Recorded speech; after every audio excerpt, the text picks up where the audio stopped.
UFC Fight Night Tampa just happened, and what a card. It could be a card of the year, honestly. It's like rivaling 300, and obviously not in terms of names, but in terms of like the shit that happened. Sick card, top to bottom. Really, really good. I went 12-1 on the card, bringing my overall record to 327 and 187. So we finished the year with a 63.6% win rate.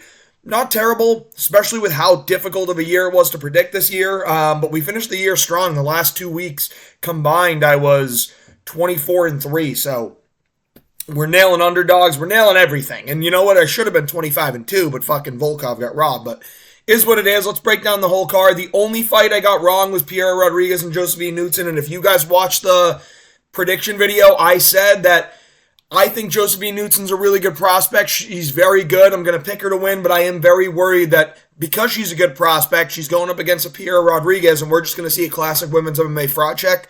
It's what we saw here. Josephine Knudsen couldn't stop the takedowns. Pierre Rodriguez kept getting her to the ground and won this fight based off control. So, yeah, Josephine Knudsen lost the fight.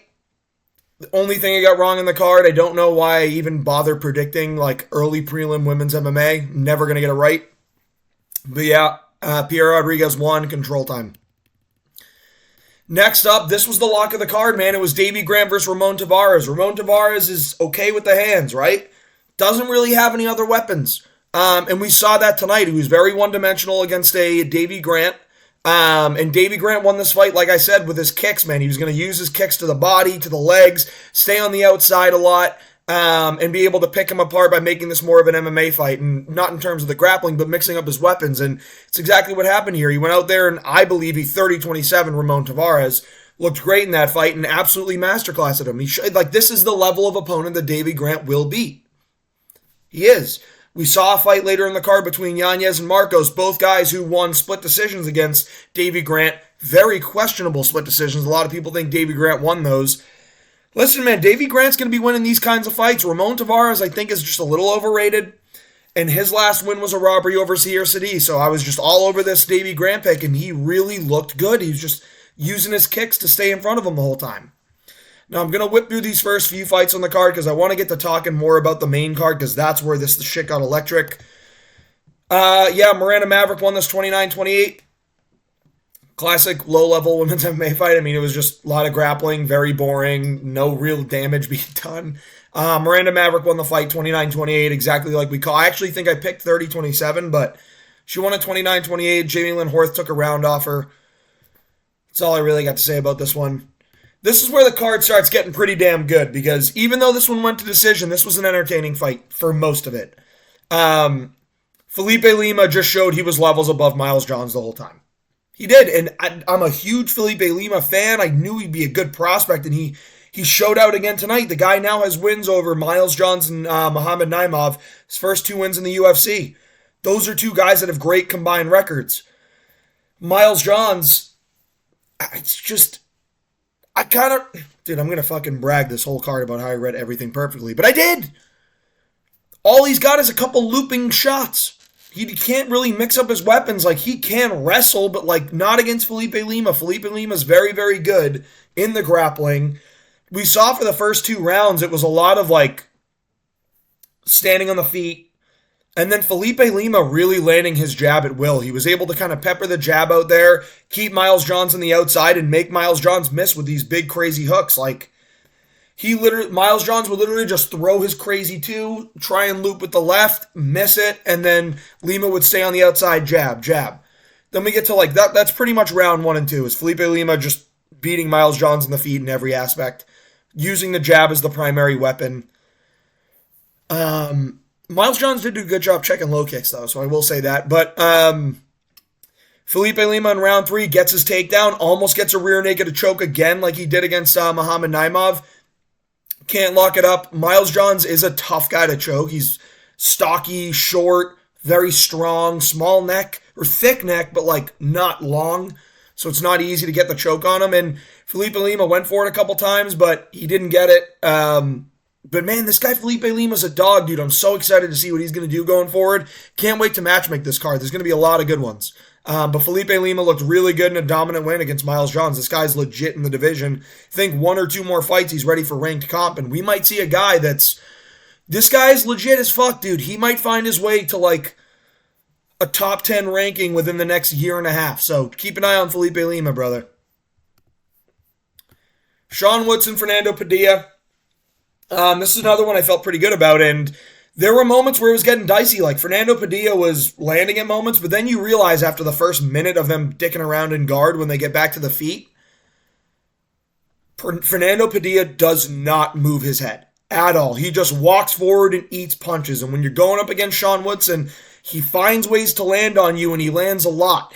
His boxing looked good. He looked so weird in there, man. But like he landed one low kick on Fernando Padilla that literally made Padilla crumble.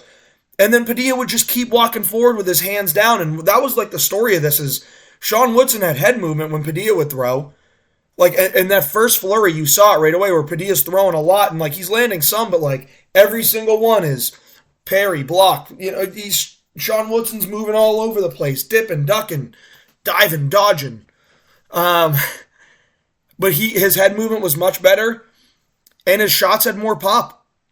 Fernando Padilla literally the entire time walked forward and just got smacked up by Sean Woodson, to the point where he ended up getting hit so many times that eventually, when Sean Woodson landed a clean combination, it put Fernando Padilla down, and Sean Woodson ended up winning with like 1 or 2 ground and pound shots. So, great performance from Sean Woodson. It was scary early, but he stood there on the outside. He won his fight. He got the first round knockout. Now, this is the kind of performance that you go, all right, dude, now we can put some respect behind the guy's name, and we can actually give him like an opponent that maybe a ranked opponent. Like, he may find himself in a top 15 fight, because there are a lot of guys at the back end of featherweight that are going to need to start to defend their rankings a little bit. I'm talking about the Dan Igues, the Calvin Katers, because we got the Sean Woodsons, the Gene Silvas, all these guys coming up. So some of these dudes are going to need to defend their ranking spot. Sean Woodson might have found himself a ranked fight by going in there and getting a first round finish. Looked good. Great performance. Didn't get a performance bonus because that's how good this card was. God damn it. I thought Jakar Close at moments was looking really good in this fight. When he got the takedown, he looked great. Joel Alvarez was kind of like blitzing at him and just walking forward, had no respect for him. And I thought, dude, this is where Jakar Close is going to be able to be backed up against the fence and land some big shots that might hurt Alvarez. But, God, I was wrong. I picked Alvarez. But Alvarez is just nasty, dude. Nasty. The guy ends up landing big shots on Jakar Close, hurting him. They end up getting back to range, runs in, throws a flying knee, lands, and then finishes him with like a shot. It was weird because like he was holding his head with one arm, and then he just lands like punches with the other arm and puts Jakar Close down and knocks him out. Great performance from Joel Alvarez. And Jakar Close is a really good fighter. This, to me, is his most impressive win over the comp that he's fought. Because, listen, people were very much disrespecting Jakar Close on this line. I'm telling you, Jakar Close beats the shit out of Elvis Brenner, too. He's really good. And you saw it at moments where he was able to like be patient, pick his shots, land takedowns. Like the takedown he got was really, really good, and Joel Alvarez is not super easy to take down. And he got his takedowns. It's just Joel Alvarez is that good. Spain has a real guy that they can go to a pay-per-view with. Now they can do an Ilia Topuria pay-per-view in Spain. They can do as a feature fight, some co-main, maybe like a women's MMA fight, co-main. Title fight. Come on, women's title fight, like a Kayla Harrison, Juliana Pena. And then you do as like a feature fight, or the main card opener is Joel Alvarez versus a ranked opponent like a Jalen Turner. I've matched up Joel Alvarez with Jalen Turner 50 times. I'm wondering when he's going to get it. But sick fight, or good sick performance from Joel Alvarez, another sick knockout. This dude's the real deal.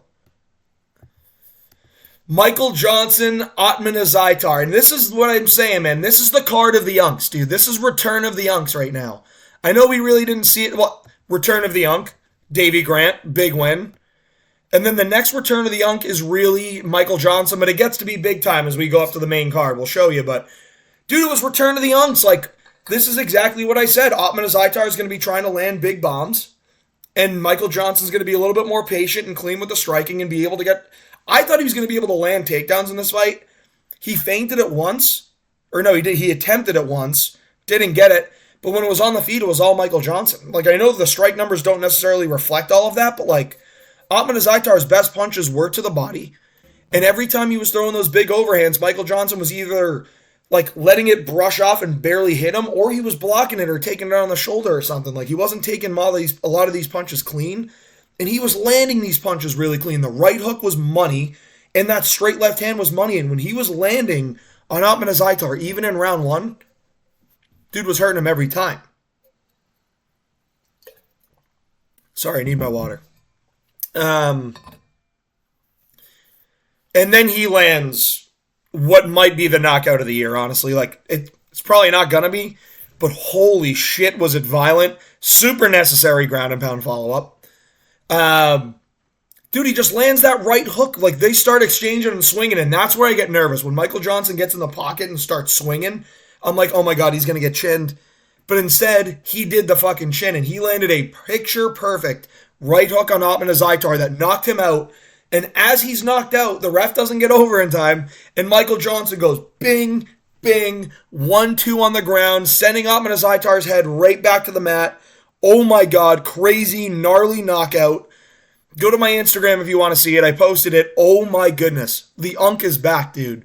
And then Michael Johnson has a great call out on the mic. Starts shouting out his family, yo, love all my family. And then he goes, no diddy.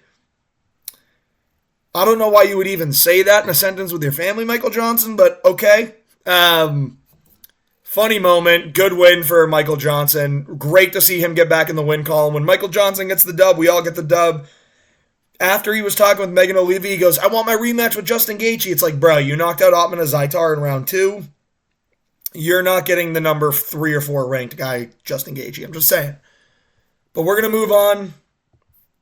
Navajo Sterling, Tuco Tokos. Tuco Tokos was literally just a heavy bag. That's all he was. He got a couple takedowns, had some success with it, but Navajo Sterling showed good ability to scramble, get back to his feet, not get submitted, not get overly controlled. There was never really any crazy dominant position for Tuco Tokos, but every time this fight was on the feet, it was Navajo Sterling just picking him apart, walking him down, having no regard for the power coming back for Tuco Tokos, and mixing it up really well. The head and the body. You see here, he landed more to the body than he did to the head. And that's because he started realizing that Tuco Tokos was just keeping his guard up super high. So then he would just start ripping hooks to the body, blasting really good low kicks. And then he'd go up top. Was really good and smooth with the combinations. Listen, Navajo Sterling has some ways to go before he becomes like an elite light heavyweight. But this is a good start. For your first fight in the UFC, this was a good performance. It wasn't a great opponent, but it was a good performance. Showed that he can go 3 rounds. And he landed great combinations. He showed he can mix it up. He showed me a lot in this fight. So, good performance from Navajo Sterling. This was literally just 3 rounds of him beating the shit out of Tuco Tokos. So, very impressive. Wasn't a great opponent. Tuco Tokos is tough as nails for not going out, but Navajo Sterling did his job. Great performance from Navajo Sterling. Sick fight. Adrian Yanez, Daniel Marcos. These guys fucking scrapped it out. I think this is the right decision. I can see that. So people are calling the 30-27 scorecard for Marcos disgusting.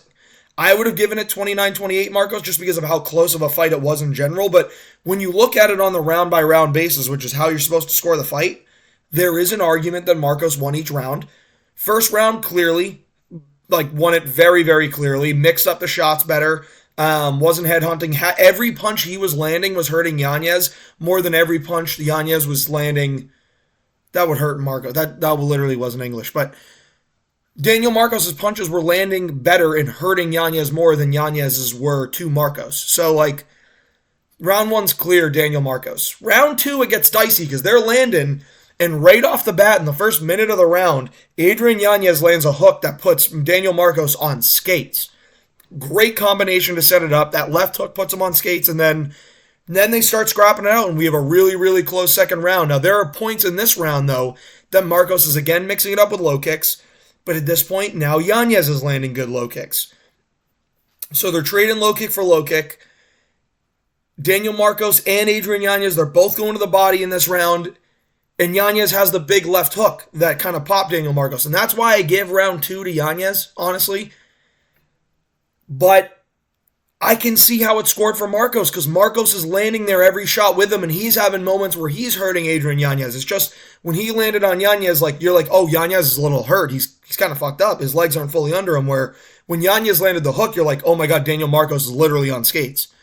So Adrian Yanez was the closest to finishing that round, even though no one was really close to getting the finish. He had the most important punch and the most impactful punch. But Daniel Marcos also had moments where he was hurting Yanez, and he did it more than Yanez did it to Marcos. So I can see how round 2 goes to either guy. I think it's very close. Round 3, I give to Marcos. I think he just grappled a little bit better. Now, the last minute of round 3 looked really bad. It looked really bad because Marcos just kept kind of walking away.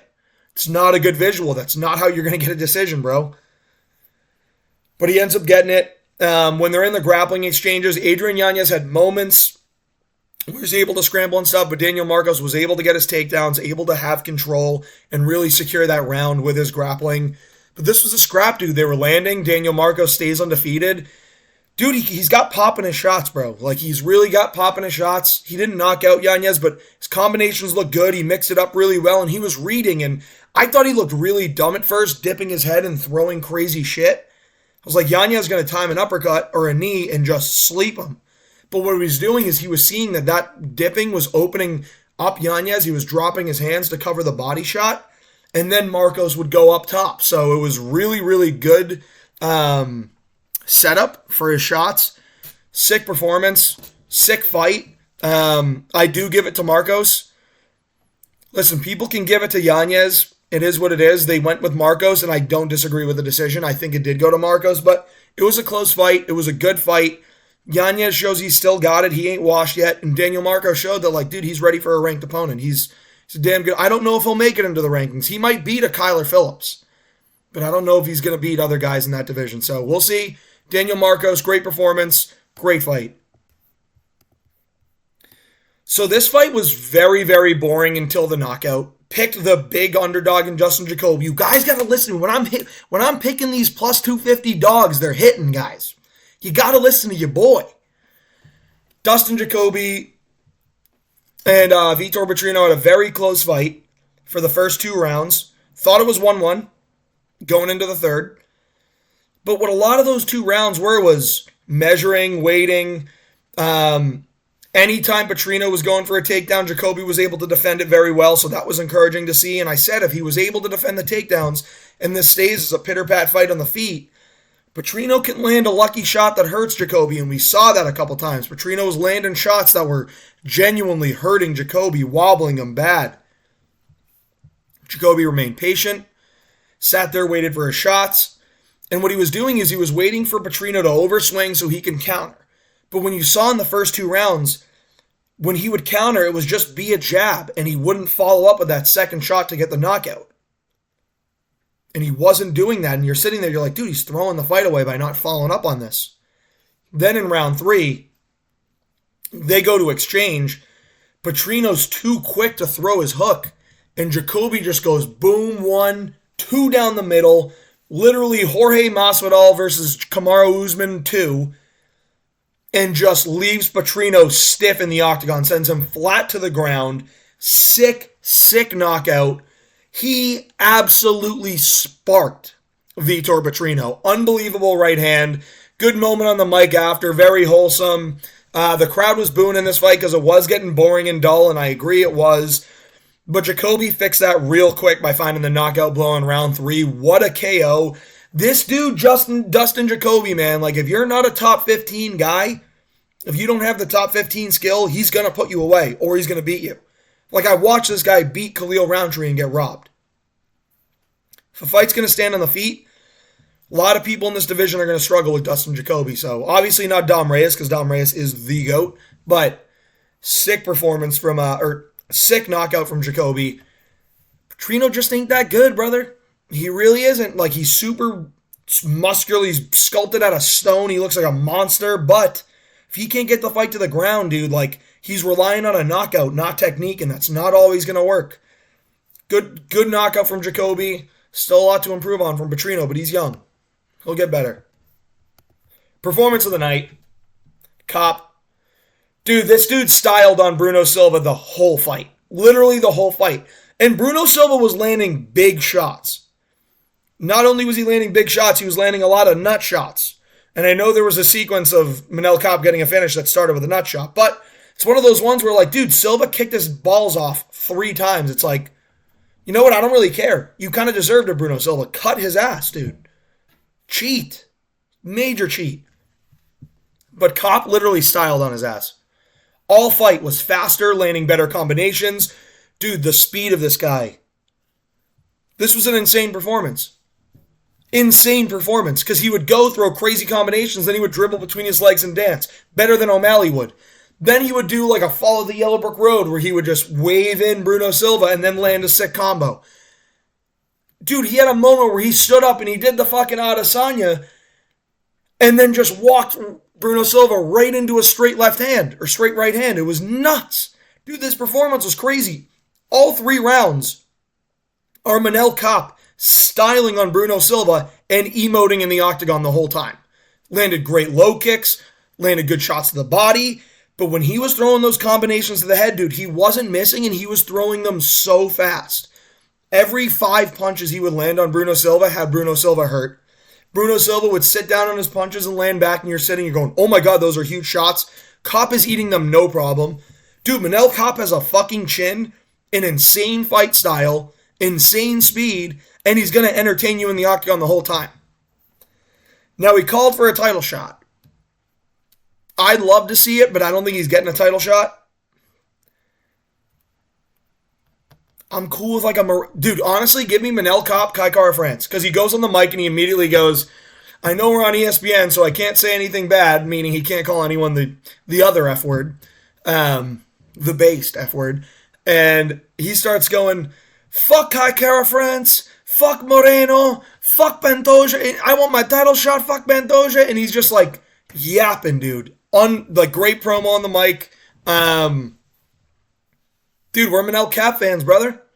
Manel Kape fan over here, brother. It's always fun to watch him fight, dude. Except for when it's against Makayev. But that just showed, kind of showed a little bit more about Makayev being how good his grappling is. That every time Bruno Silva, who is a good grappler, shot a takedown, Manel Kape was so quick, he just shucked them off. Shucked them right off. 5 times they tried it, 5 times he didn't come close to a takedown. And Manel Kape wouldn't let his hands go against Makayev because he was afraid of the takedowns. So Makayev might really be good. Boring, but he might be really good. This performance was star-making, man. Absolutely butchered Bruno Silva. Just such a good performance. Gets the finish. Tremendous combination. Oh my god, the speed and the speed of Manel Kape, the fucking emoting in the octagon was awesome. This is one of those where if you haven't watched this card and you're just watching my breakdown, dude, you need to see this fight. It's one of the most entertaining things that I've seen this year. But I don't know if it was as good as this fight, dude, because this fight was nuts. Billy Q, Cub Swanson slugged it out for 2.5 rounds.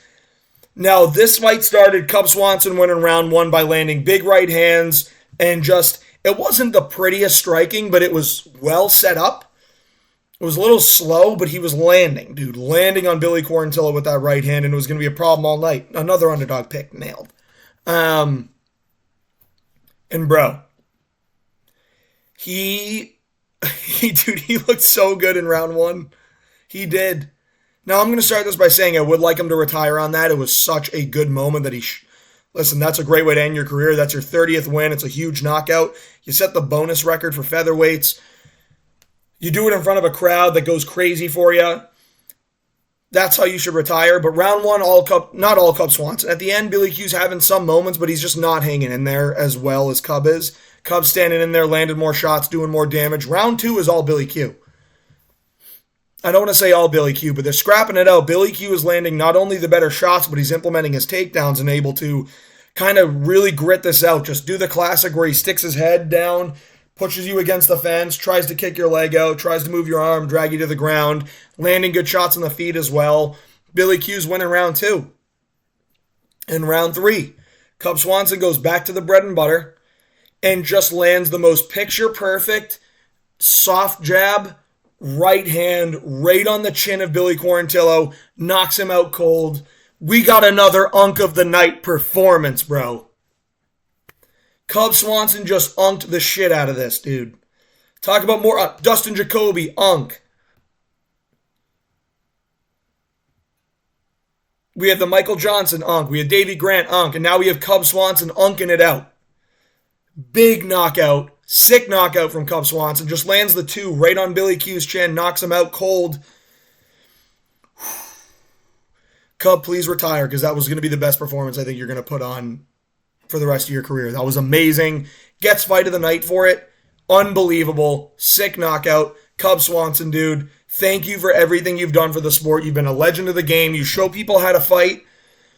Bro, you're the kind of guy that people should be looking at and say, I want that kind of fight style. Because he goes in there and he wants to scrap every time. He's not trying to sniff crotch. He's going out there. He's trying to knock you out. And I respect the shit out of that. Doing that for 44 fights in your professional career.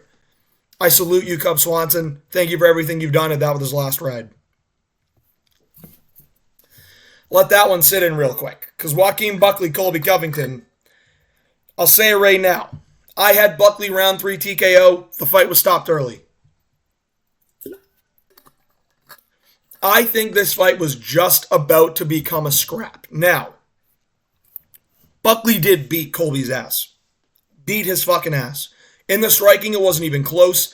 He was faster, stronger, and just landed more shots. But we knew that. We knew if this was on the feet, Buckley was going to be the guy pushing the action and just looking better, landing the better shots, the more powerful shots, and the more frequent shots. He was going to be faster. He's a much better striker than Colby. And for those of you saying, dude, Colby didn't look sharp tonight. Dude, Colby looked like vintage fucking Colby. Buckley just shut his ass down. Like, that's how Colby fights, guys.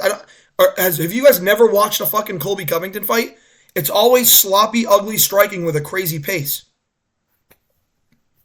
Now, in round 1, Buckley's beating his ass. Colby shoots his first takedown, and I remember seeing Buckley have the strongest hips I've ever fucking seen in that octagon against Colby, dude. He literally stuffs it. Colby gets low. Buckley gets his hands in low and just pushes down, stuffs it to the point where Colby's no longer able to drive Buckley into the fence. Buckley is sitting there and now pushing Colby back through stuffing a takedown. Colby could not move Buckley backwards on a takedown attempt in the first round. Same thing round 2 for the first shot. He just stuffs it. Colby ends up getting a takedown in round 2, but this is after Buckley has hurt him bad. And in round 1, he hurt him with the uppercut really bad. Or maybe it was round 2. And just, it went right across his eyelid, split it open. And he is just beating Colby's ass, dude. For all of round 2, he's beating Colby's ass. Now, Colby has a moment where he gets his takedown, starts doing his classic, body, head, body, head. The classic, Colby Covington, Chael Sonnen type ground and pound where it's light, but there's a lot of volume. It's body, head, body, head. From the left side, too, because they're southpaws. But the second, Buckley, again, he finds a way, explodes back to his feet, it gets on the feet, and now he is just sticking Colby with a jab, dude. He is sitting out there, and you can hear the jabs land. It's pop, pop, pop. Every single jab he's landing is looking good, crispy, hurting Colby. Doctor steps in, looks at the cut in round 2, goes, all right, keep it going, but keep it on a short leash. Round 3 comes around. Buckley lands... I think Colby shoots a takedown, doesn't get it. Buckley reverses it, gets on top, lands some ground and pound, lands an elbow right on the cut to make it even bigger, and now it is gushing blood. Colby is literally gushing blood. But Colby reverses it, gets dominant position, starts landing some ground and pound, and now we're like, oh my god, this is where Colby's going to start to really wear on Buckley. This is where Colby has the Colby type fight, where he's going to take you into the deep water and really try and exhaust you with volume and the wrestling, test your cardio. Buckley's cardio looked pretty good still. It still looked good because when they got to the feet in round 3, when the ref stepped in to have the doctor take a look and eventually stop the fight, Buckley wasn't entirely gasping for air. Sure, he was getting tired, but he wasn't entirely gasping for air. I think he still had a lot more in him, and I think he would have finished Colby anyway. But in round 3, when you're seeing Colby reverse position, you look at the ground, the mat, the canvas, and there is blood everywhere. He is leaking so bad. The blood is poured all over the place. Buckley had a hell of a night. Can't take anything away from his performance. I will say, Dana said it, the fight continues to go in Vegas. Is this going to get me in trouble, or am I allowed to say what I want on YouTube? I'm going to go for it. A woman doctor is going to stop that fight every time. Dude, she looked like a mother out there. Like, she sees the cut from Colby. She sees Colby's gushing blood. She feels uncomfortable and goes, that fight, we're going to stop it. His eyelid's going to fall off. It wasn't. No, I don't think Colby was mad the fight was stopped. I think he was really bothered by the cut. And I don't think he wanted a way out. I think he was, hey, you stopped the fight. I get it. The cut was bad. Joaquin Buckley and Colby Covington dap it up after they share a good moment of like, dude, like, it's all respect. It was all respect to the end. Love to see that because people never really see that side of Colby, but I'm glad we were able to see that. And respect to Buckley for giving him the respect too. Like, because at the end of round one, I remember him just beating Colby's ass so bad, stuffing the takedown and then hitting him on the ground, and then the horn sounds and he just stands over him, and it was like Colby didn't do anything about it. It was the most alpha fucking move of the night. Just stood over Colby Covington after round one. But yeah, I mean, the doctor stopping this fight, dude, like, it was a little early. I had the round 3 TKO. It was plus 1,000 odds. I made money off of it. I made a lot of money off it. I still think it was an early stoppage. You let that fight end. You let that fight go to the end of the round.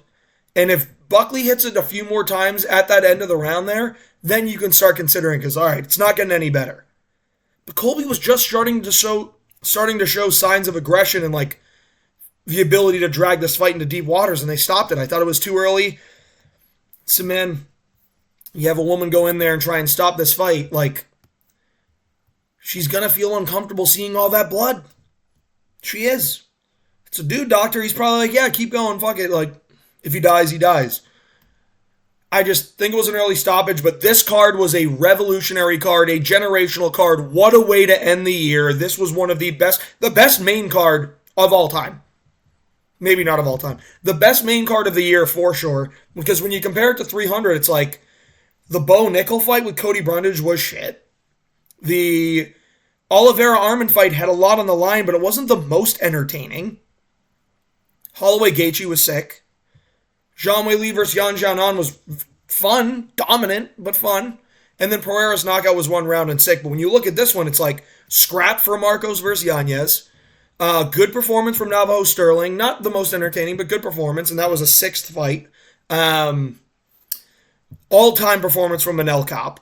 Knockout from Justin Jacoby. Crazy knockout from Dustin Jacoby.